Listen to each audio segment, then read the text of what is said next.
Вижу. Когда Иваныч начнет...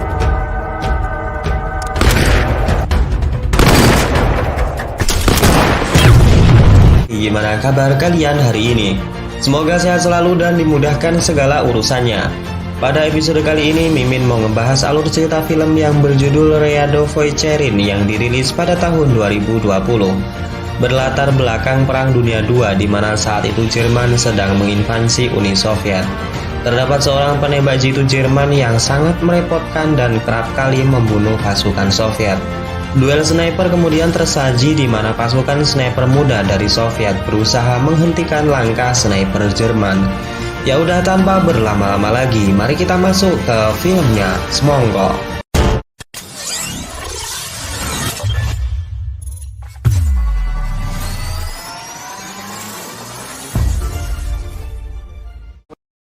Film dibuka dengan berlatar belakang invasi Jerman ke Uni Soviet, tepatnya pada tahun 1943 di sebuah wilayah yang bernama Luhan. Pasukan Jerman dapat mendominasi pertempuran dengan adanya senjata dan amunisi mereka yang lebih mendukung.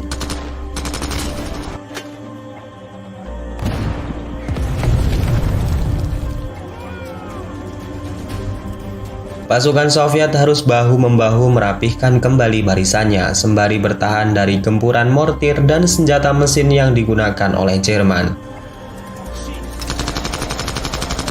Selain itu, kubu Jerman juga memiliki seorang sniper handal yang bernama Scud, di mana ia sudah kerap membunuh pasukan Uni Soviet. Loboda sebagai kapten tempur garis depan Soviet berinisiasi meminta bantuan kepada markas pusat untuk diberikan beberapa sniper handal yang dimiliki oleh Soviet untuk menandingi sniper Jerman.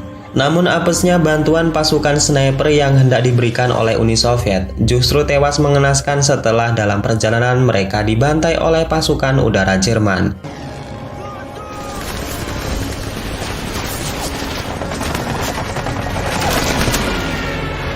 Dan kemudian menyisakan 4 orang tentara biasa yang tidak memiliki basic sebagai seorang sniper.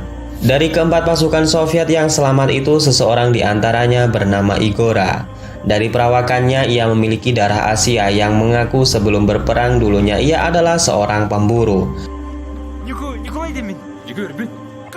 Letnan Loboda kemudian tertarik dan penasaran dengan skill menembak seorang pemburu.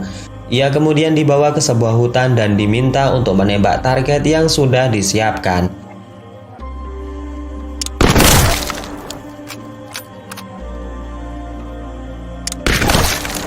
Ternyata setelah beberapa kali melakukan tembakan, Igora memiliki kemampuan yang sangat mengesankan. Walaupun ia belum pernah dilatih secara khusus menjadi seorang sniper, Letnan Loboda yakin jika Igora nantinya dapat menjadi sniper hebat dan mengalahkan skuad sniper dari Jerman.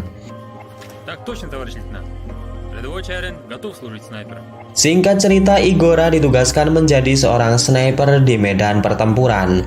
Pada saat itu pasukan Soviet harus digempur oleh pasukan Nazi Jerman dengan berondongan peluru dari senjata mesin yang mereka miliki.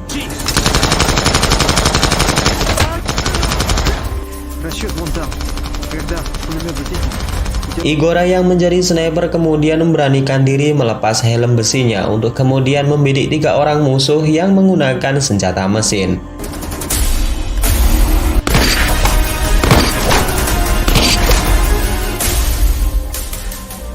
Melihat aksi gila tersebut, para pasukan Soviet pun dapat bernapas lega. Karena sebelumnya mereka tidak bisa memiliki celah menyerang saat pasukan Jerman sudah mengoperasikan senjata mesinnya. Selain itu, banyak sniper Jerman yang telah menghantui pasukan Soviet. Meskipun sebelumnya pasukan Soviet memiliki seorang sniper yang bernama Grigori, ia tidak cukup tangkas dalam meladeni kehebatan sniper Jerman yang bernama Scud. Melihat performa baik pasukan Soviet di pertempuran, seorang petinggi Jerman yang bernama Kolonel Jäger meminta pemimpin pasukan Jerman untuk sementara waktu menunggu tank baja Jerman yang sebentar lagi akan dikirimkan. Di lain sisi, Kapten Lobodak memerintahkan secara khusus kepada Igora dan Grigori untuk menghabisi sniper Jerman dan pengintainya yang diketahui selalu menunggu pergerakan pasukan Soviet di sebelah timur wilayah Luhan. Kedua sniper ini harus berangkat sebelum datangnya fajar. Sementara itu, ia akan memerintahkan beberapa pasukan untuk mengalihkan perhatian dengan alur penyerangan menggunakan senjata mesin. Mengetahui yang mereka hadapi adalah seorang sniper, Igora kemudian memiliki sebuah rencana di mana ia meminta sebuah kaleng bekas untuk mengecoh sniper Jerman. Singkat cerita, misi pun dilaksanakan. Igora dan Grigori secara perlahan mengendap dari balik gelapnya malam. Mereka mendekat ke arah timur Luhan untuk mengintai sniper dan pengintai Jerman. Setelah di posisi timur Luhan, Igora dan Grigori yang standby dengan snipernya melihat sebuah kepulan asap rokok dari lubang depan mereka. Besar di sini orang yang berada di lubang tersebut adalah pengintai Jerman. Igora kemudian memerintahkan Grigori untuk tetap di posisinya, sedangkan ia akan berpindah tempat sembari memasang sebuah perangkap. Tak lama kemudian pasukan Soviet yang bertugas mengalihkan perhatian musuh mulai menembakkan senjata mesinnya. Di sana benar saja pengintai Jerman yang mendengar suara gaduh tembakan, ia pun mencoba keluar dari lubang persembunyiannya. Namun Grigori yang sedari tadi mengawasi lubang itu langsung mengetahui pergerakan musuh dan langsung menembaknya. Namun sayangnya tembakan tersebut masih miss. Selain itu, pengintai Jerman juga melaporkan kepada snipernya bahwa di tempat ini ada seorang sniper musuh. Ia pun mulai mencari di mana Grigori berada, namun ia tertipu dengan sebuah refleksi cahaya yang rupanya adalah buah manis dari jebakan Igora yang memanfaatkan kaleng bekas makanan. Secara tidak langsung, tembakan tersebut membuat posisinya diketahui oleh Igora dan langsung membunuhnya dengan satu kali tembakan headshot. Namun sayangnya sniper Jerman yang dibunuh Igora bukanlah Scud, melainkan sniper Jerman biasa. Walaupun demikian, misi ini sukses di mana Igora juga berhasil melumpuhkan pengintai Nazi Jerman dan dibawa menghadap kepada Kapten Lobodak. Di sana pengintai tersebut diinterogasi dan dipaksa untuk buka mulut. Karena tak ada pilihan lain, pengintai Jerman mengatakan jika Jerman dalam dekat waktu akan mengerahkan pasukan bantuan berupa kendaraan lapis baja. Singkat cerita, keesokan paginya semua pasukan Soviet sedang melakukan sarapan. Di sana Igora tidak melihat Grigori yang rupanya ia sedang berada di lapangan tembak. Ia berlatih menembak karena sadar dalam misinya kemarin ia tidak berhasil menembak musuh dan menjadi beban bagi Igora. Namun Igora yang datang justru membantu Grigori dan memberikan seluruh pengetahuannya dalam menembak.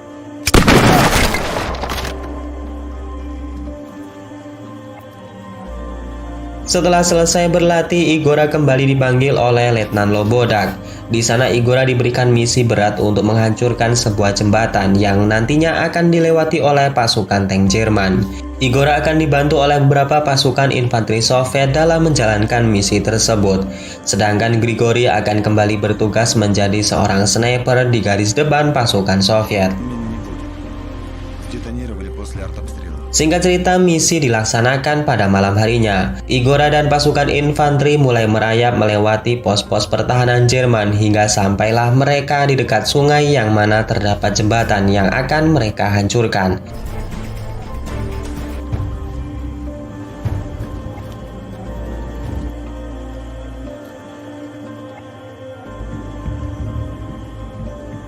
Namun terungkap di sini jika sniper Jerman yaitu Scud sudah menjaga tempat itu sejak kemarin hingga pasukan infanteri Soviet dibantai habis olehnya.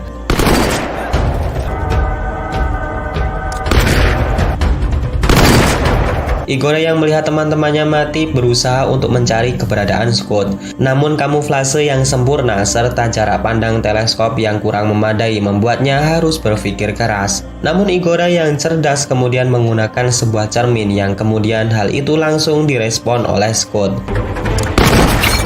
Setelah melihat keberadaan sniper musuh, Igora pun kembali bangkit dan berhasil menumbangkan Scud. Di lain sisi, beberapa pasukan Jerman yang sudah mengepung wilayah tersebut berhasil membombardir dengan beberapa mortir yang membuat Igora terjatuh. Melihat Igora pingsan, salah seorang pasukan Jerman yang masih sadar berusaha mengambil senjata Igora. Ia tahu jika Jerman tak akan mengampuni seorang sniper dan alhasil Igora ditawan dan diinterogasi oleh petinggi Jerman. Kolonel Jäger memaksa Igora untuk menyampaikan pesan propaganda kepada pasukan Soviet, di mana pesan itu kurang lebih mengajak pasukan Soviet untuk menyerah. Jerman akan menjanjikan kedamaian dan kebahagiaan yang tidak pernah mereka rasakan sebelumnya. Namun Igora yang cerdas justru mengatakan sebuah candaan sehingga membuat Kolonel Jäger marah dan menyuruh anak buahnya membawa Igora ke ruang tahanan.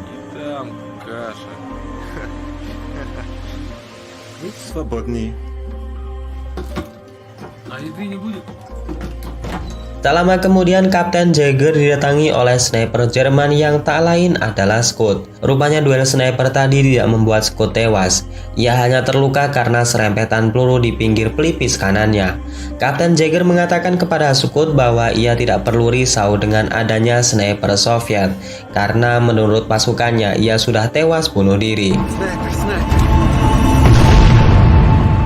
Namun Scott mengatakan jika yang melakukan bunuh diri bukanlah sniper Uni Soviet. Yang dimaksud sniper di sini adalah orang Soviet yang memiliki darah Asia. Mendengar hal itu, Kapten Jäger pun kaget dan mencurigai Igora. Ia pun kembali memanggil anak buahnya untuk membawa Igora. Namun rupanya Igora yang cerdik berhasil kabur dari ruang tahanan dan melarikan diri ke arah hutan belantara. Kemudian di pagi harinya Igora yang melarikan diri dikejutkan dengan beberapa pemuda yang sudah menodongkan senjata di belakangnya. Namun rupanya mereka bukanlah musuh, melainkan beberapa partisipan Soviet yang sama-sama memusuhi Jerman. Igora dibawa ke markas mereka dan di sana Igora menyampaikan pesan dengan markas Soviet dengan kode bahasa yang hanya diketahui oleh pasukan Soviet berdarah Asia sama seperti dirinya.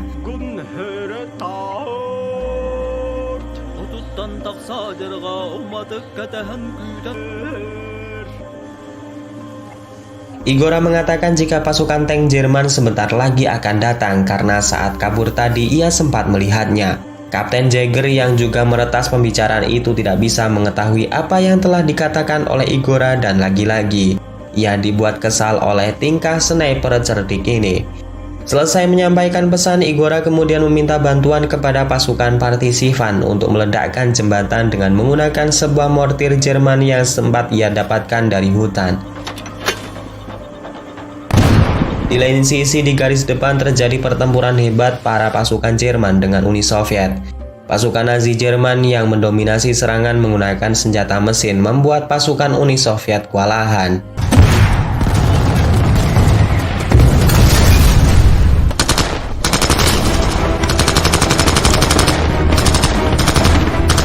Namun Grigori yang juga bertugas di garis depan memberanikan diri untuk menguji ilmu yang telah diberikan oleh Igora. Dan secara mengejutkan tembakan tersebut tepat sasaran di mana pengendali senjata mesin Jerman berhasil dilumpuhkan.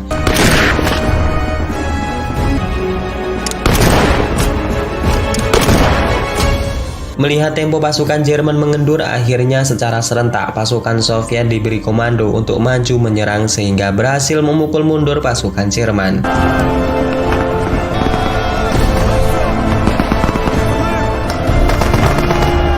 Film kembali terfokus kepada Igora dan beberapa pasukan partisipan Soviet.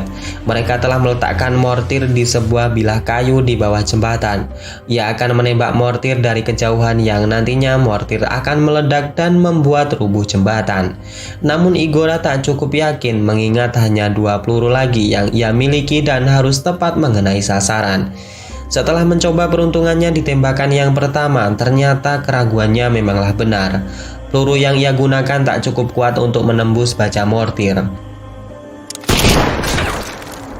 Selain itu, suara tembakan tersebut membuat Scott mengetahui posisi Igora dan mulai membidiknya.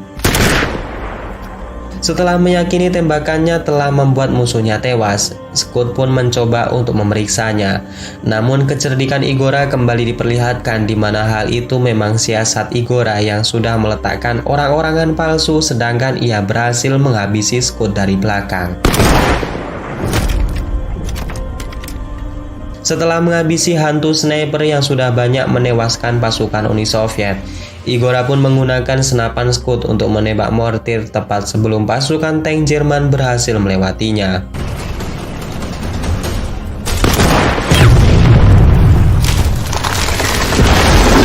Di lain sisi, pasukan Soviet yang terus menggempur pertahanan Jerman berhasil memasuki jantung pertahanan dan Mayor Jäger berhasil dijadikan sebagai sandera. Film pun ditutup dengan kemenangan Soviet dalam pertempuran dahsyat di wilayah Luhan berkat kecerdikan yang dimiliki oleh sniper Igora. Dan kemudian film ini pun selesai.